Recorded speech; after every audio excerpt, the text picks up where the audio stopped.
All right, so we're going to talk today about treating clients who are experiencing anxiety, in particular the counselor's role within a collaborative care team, and really what we go about doing as our part of being in that team. So first thing that we want to just openly talk about here is recognizing the symptoms of anxiety. So there's a whole, almost litany here of symptoms, everything from feeling nervous to having trouble to breathing to, having problems controlling your worry, experiencing gastrointestinal problems, feeling weak, feeling tired, things like this. And while our presenters were talking, I remembered that this report had just come out. Because a lot of these are like physical symptoms. And some of them are psychological symptoms, some are affective, but many of them are these physiological symptoms. And so I remembered that this report just came out where Christus Spahn's health system does like this needs assessment. They kind of say, who are we treating, what are we treating them for, in what settings, this and that, and it's just like, it's like a bouquet of billing codes, but when you break it down, it'll tell you what people are coming into things like the ER for. And so I just did some quick finding here. The number 3 reason that people come into the emergency department within the entire Christus Spahn health system, it's like 13 counties, is undifferentiated chest pain. Oh my gosh, I'm feeling my chest, I don't know why. That's 14% of the ER visits across all these counties is for my chest hurts, I don't know why particularly. Another one is abdominal pain, undifferentiated abdominal pain. I don't know why, but I just have this feeling in my stomach. And we see again here, experiencing GI problems, being upset stomach. And then further down the list, but still in the top 15, was headaches without some sort of etiology associated with it, like no history of migraine, but like the headaches and the dizziness and things like this. It's so bad people are coming to the ER. So when we started today, I gave my preamble about some of the reasons that folks don't end up getting treatment for anxiety. And one of the things that I talked about was this idea that the culture that we live in defines the expression and how we end up discussing the symptoms of things like anxiety. So a lot of time, if we don't have a great deal of health literacy or mental health literacy going on in our lives, and not a lot of people, the average person may just have the average level, when that meets with this culturally informed way of talking about our lived experiences, oftentimes when we're dealing with anxiety, we end up with these symptoms which emerge into a psychological effect, only being reduced to that physiological experience. And so we end up doing things like going to an ER with undifferentiated chest pain, or dizziness and headache when I've never had them before, but it gets to a degree to go to the ER. And so, the numbers are very impressive, but I think the human factor really warrants our attention too. Right, so you total these up, these just 3 symptoms alone, it's 27% of ER referrals. Right? 1 out of 4 people coming to the ER is coming in for one of these undifferentiated symptoms. And there's something to be said about the experience of ER going. The ER, if you ask physicians, they'll say that these are the sickest people. They're the people who have pneumonia. They're the people who have been in car accidents. They're people who have been injured in some critical way where the acuteness is very high, right? The experience of having chest pains without, that's undifferentiated to the point where you're like, I believe that I need to go to a place where the sickest people in my county go. I need to call an ambulance. I need to do these things is a very, it's something that shakes you to your core, right? And then you get into an ER. If you've ever been in the waiting room of an ER, you realize very quickly that this is a critical place. People there are in dire straits. And oftentimes our clients will believe that they belong there, right? That, yes, and I need a heart EKG done, and yes, I need a CAT scan done on my head, and I need all these things, because the belief is such that it warranted an emergency. It was emergent to them. So that's something to think about. Like when someone has to humble themselves to say, like, okay, I need to call 911. And it's one thing to see, I mean, we all know, driving in traffic, you see an ambulance go by, you see the lights, you hear the sirens, but when it's coming for you, that is a different experience altogether, right? And immediately you're talking about a reinforcement loop, a cycle of reinforcement that is just stamping that emotionality that you're experiencing right then, that is going to define the foundation of your treatment, right, for folks who are in these clinical thresholds. So I really wanted to just kind of point some of those things out about these symptoms and about where we start sometimes with our clients. Okay? So one thing that is important for us to do is recognize underlying causes, and one of them is going to be health issues. Right? We really do see sometimes anxiety signs and symptoms are related to the fact that someone may have heart disease, or someone may have diabetes, or they may be experiencing a thyroid problem, or they may have an undiagnosed, undetected tumor. I heard recently that someone that I know was just feeling incredibly anxious and never had been before, chalked it up to an existential thing, a career thing, an age thing. Went to mental health professionals, and none of that seemed to help, and then really kept pressing their doctor and ended up finding out that they had like some tumor on a critical organ. Right? So they really can be these underlying causes, and that's important for us to know. Another important factor is going to be trauma. Children who are abused, or us as we go through our lives, as we witness traumatic things, and trauma is ubiquitous to the human experience. We experience natural disasters, we experience Hurricane Harvey, things like this, but we also deal with relational traumas. We deal with relational betrayals. We deal with a lot of things that, although it may not be the size of a hurricane when it hits on our heart, they add up. I remember working for someone who used to say, in reference to trauma, that 100 pennies is still $1.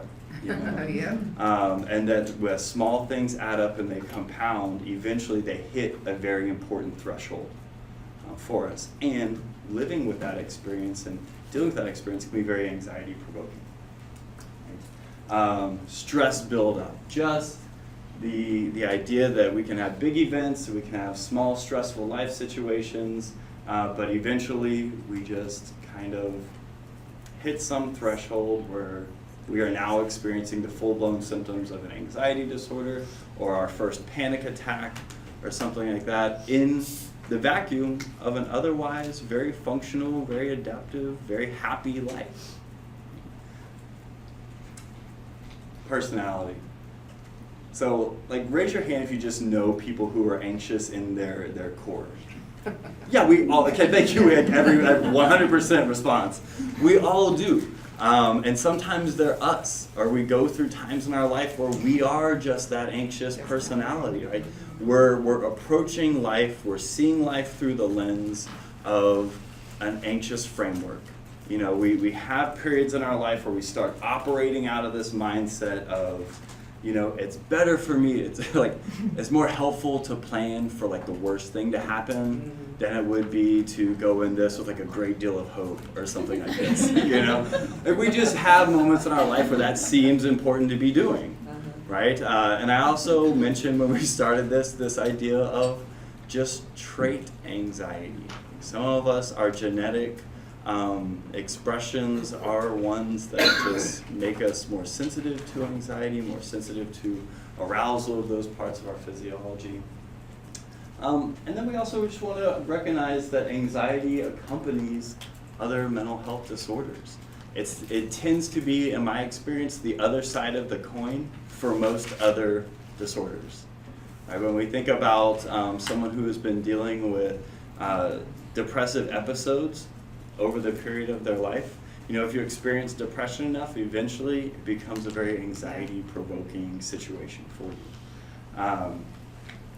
And that's just kind of the nature of it. So another thing that we want to screen for anytime we're meeting somebody, and not necessarily by checklist, but by integration of their narrative into the broader conceptualization of who they are, is do they have blood relatives with anxiety disorders? Because they, run in family. It's like the gift that keeps on giving, generation after generation. Yeah. So finally here, drugs and alcohol. Drugs and alcohol tend to be something that we have socially endorsed as a society. You go to a backyard barbecue and there's beer in the cooler. You go to an event and there's, we live in South Texas, there's margaritas there or something like that, right? And actually I think this week is like Texas Margarita Day or something like that. Like we built it into our culture, right? We've just sort of done that. And drug use is also socially indicated in a whole lot of other ways. There's just, a culture of drug use within families. There's culture of drug use within certain aspects of, occupational identities and all sorts of things, right? And they become okay within certain contexts to folks within that socially nested group. So, the last one, life. Let's be honest, like life itself is stressful, and it's my opinion that even the most, apparently well-adapted lives are full of tension and stress and strain. And, if you're thinking about yourself right now, focus on your star that Dr. Green gave you, use as needed. Right? So for all these reasons, when we're meeting with our clients, we want to be able to recognize the way that these things may be contributing to the experience of anxiety, whether it's functional or not so helpful. Y'all think I missed anything here? Anybody got one where they're just like waiting for the moment to be like, you missed this? This is that moment. Okay. So let's talk about some risks, right? The risk of these, anytime you see someone who's dealing with depression, the risk of untreated anxiety is that it can also quickly become a scenario that is very depressing. Right? Having anxiety, being anxious for long enough is eventually a depressing scenario. Right? And when we see people with untreated or unmitigated anxiety, we tend to see unhelpful coping strategies like substance use or other things, academic underperformance, underemployment, social skills deficits, social isolation, victimization, bullying, low self-esteem, headaches, chronic pain, GI problems, sleep disturbances. All of these things are the unwanted gifts that anxiety will give, So it's very important to intervene when we can, how we can, to avoid these outcomes, which are not just anecdotal. They are represented in the data across cultures, across states, across regions, across the lifespan. These are the outcomes of untreated anxiety. So what I want to pitch this morning is a cognitive model for understanding well-being. And this will be the framework that we use to move into using our treatment manual. So we have all these risk factors and stuff, and that's really part of our screening process and our continuous evaluation. But we also want to be viewing our clients within a theoretical framework. When you're in your introduction to theories class, there's always so what's your framework? And we're like, I don't know, but I'll say this. And the idea is that as you move along throughout your program progression, you'll have more information, and in my opinion, when you hit your practicum and internship, that's really when you can start to have more confident responses to that type of question.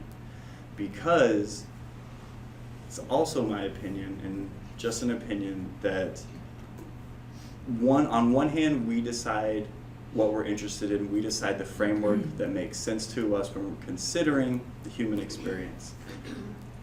On the other hand, our clients let us know how they need us to be thinking about them and their situation and their recovery from whatever symptoms they're experiencing. So although it might be really attractive for me, in my mind, to have one particular approach to problems, a humanistically informed narrative approach to life, right? But I have clients who are dealing with panic attacks. That person-centered therapeutic approach may not immediately help resolve panic attacks, things like this. So on one hand, I have my input into it, but on the other hand, I have the input coming from the client that indicates to me what may be helpful, right? What may be helpful as evidenced by outcomes. So with our cognitive model of well-being here, this is tends to be helpful in what has been indicated for treating anxiety. Clients with anxiety, not just children or adolescents or young adults, but really across the lifespan, and the evidence tends to be really robust for using these cognitive models. So from this perspective, our physiological, social environment, personal history, and risk factors interact in a meaningful way over the course of our life to influence the way that we think about ourselves, about others, and about the world in general. Right? So in a way you could say that my history of interacting with my system and with people in my system and my own journey through it has led all of us, everybody in this room, to have some really particular beliefs about who we are and what we're capable of, other people and what other people in general are like, a general group of folks, and then specific people in our life or specific objects in our life. What we can expect from a partner, what we can expect from a faculty member, what we can expect from a boss or something like this. And then just the world, what type of world do we live in? What can we expect from that? What can we hope for from that? And so the products of these interactions over time inform some core beliefs that we have about ourselves, about how lovable we are, how capable or competent we are, and how worthy we are of happiness, joy, a life worth living, things like this. And those core beliefs are the springboard of our interpretations of the world. Right? The way that we interpret information, and then the way that we put information back out into the world. So they are the central nexus of the feedback loop that we interact with the world all day, every day. Does not take a break. We don't set aside lovability and worthiness for the afternoon. We can try, but this becomes they're called core beliefs because they're the core of who we are. Right? They're the central part of our interactional style with ourselves, with other people, and with the world. And so when these factors come together in a very supportive way, we believe that we're lovable, we believe that we're capable, we believe that we're worthy of things, to our own healthy degree, because this isn't categorical, I am or I am not, it's sort of on a continuum. And we believe that about other people, we believe that about the world that we live in. We sort of reach this unique threshold to us where we develop this functional and adaptive set of rules or schemas that inform our lifestyle. Right?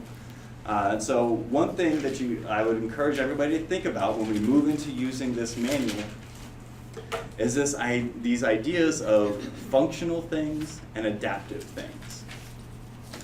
Right? So functional things are things that work. They solve the problem, they get to the root of the issue, whatever it is. Some behavior that I can do to be helpful. Adaptive things are things that will help perpetuate me across my lifespan in a way that keeps contributing to positive views of self, helpful views of self, helpful views of others, and helpful views of the world, right? That are accurate, that are data informed, not by numbers, but sometimes just by the experience of the heart. Bless you. Supportive group. And so, we have things that are functional, right? If I'm someone who does not believe that I am very lovable, or that I'm deserving of love from others, and I enter into a situation with a potential partner, I may interpret some activity or some interchange between the two of us as further confirmation that I, should not be pursuing, any interest or something like this, and then I'll just move away from that. It's functional because it saves me the anxiety of dealing with all the ambiguity in those processes. But is it functional? Non-rhetorical question. Is it functional? No. Why not? Because you're just getting to the end of whatever you're using means to get to the end, and it doesn't matter what the needs are. Okay. It's a short-term fix for a long-term problem. Okay. True. Why else is it not adaptive for us? Even though it was functional, why is it not adaptive for us in the long run? Because they then might start to way overcompensate, which could tear a relationship apart. True. Well, and I think like we talked about earlier, we're enabling ourselves to not deal with our issues, and it perpetuates and gets worse. Yeah. We further reinforce this idea that we're not lovable by withdrawing ourselves from the chance to dispel any information, moving away from information that would dispel that idea. So, when we don't develop these aspects of ourselves, we end up approaching the complexities of life in ways that are not very helpful. And a lot of times dealing with that incongruence between what I'm wanting from myself, what I'm wanting from others, what I'm wanting from the world, and what I'm actually being a part of tends to be anxiety provoking. Yes, there's all this physiology. Yes, there's nutritional components. Yes, there are different representations of physiology, and yes, there's case management needs. That deal with the system that we live in.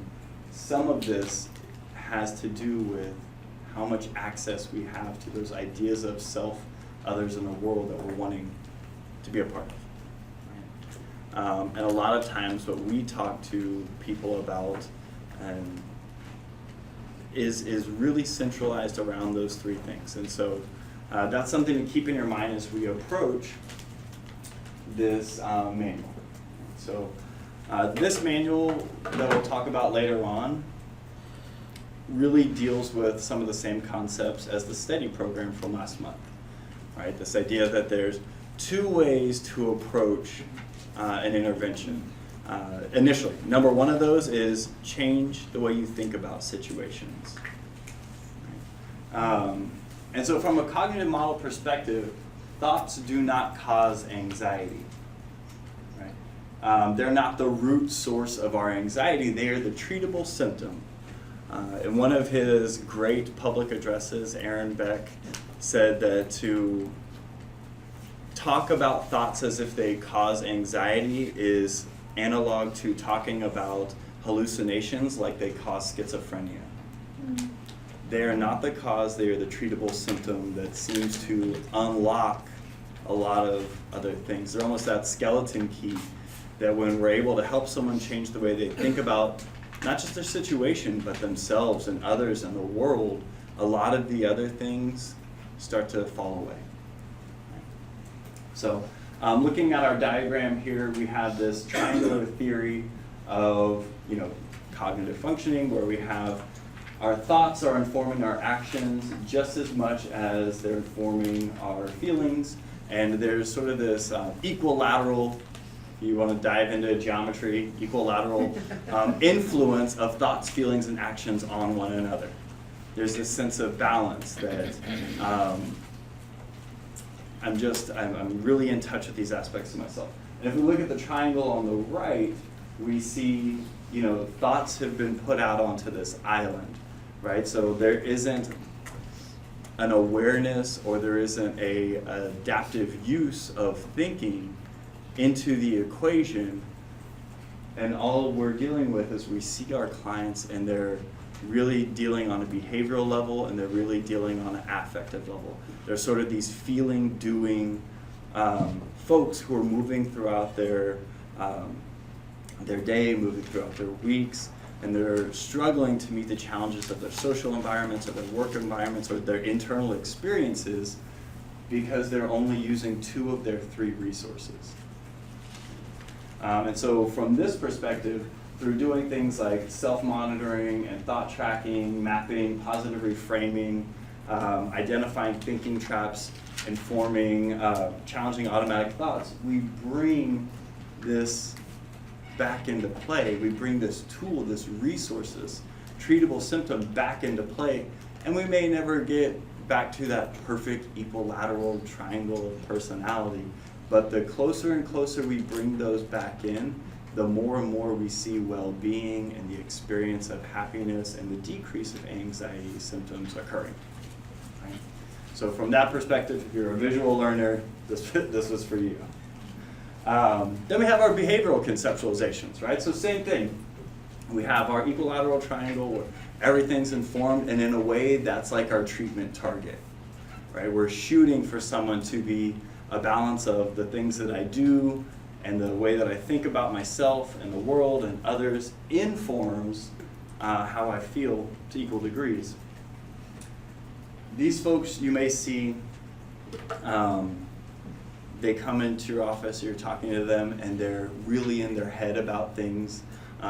Words like ruminating and brooding come up, and they're just really dealing with heavy emotions, and they seem to be all in their head. You talk to them, and they don't seem to be doing much, right? They don't seem to be taking action. And so from this perspective, we want to behaviorally teach and support the use of things like strategic problem solving and relaxation training, and doing experiments with new skills and rewarding themselves, because oftentimes reward doesn't involve isolation. It involves success or social activities. So bringing these actions closer to thoughts and feelings and understanding how they inform each other is like another approach to treatment. Right?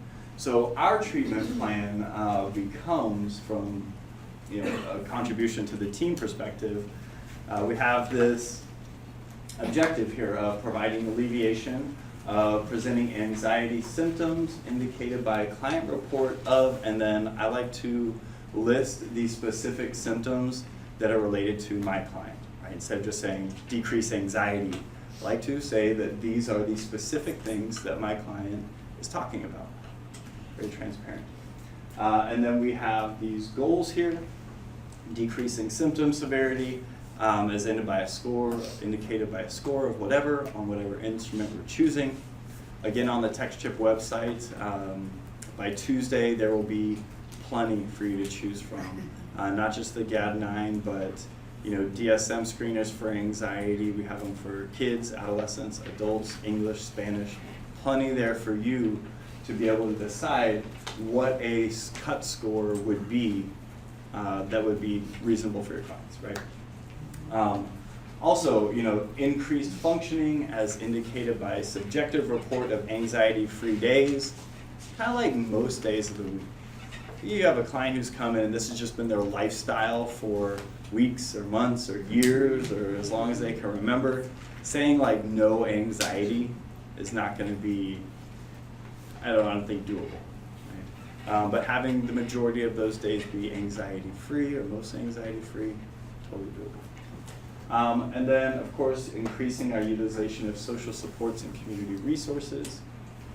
And then for each of those goals, we have a specific intervention, right? So using our coping skills curriculum, talking about coping skills strategies, practicing those, using those, making those personal, and then providing linking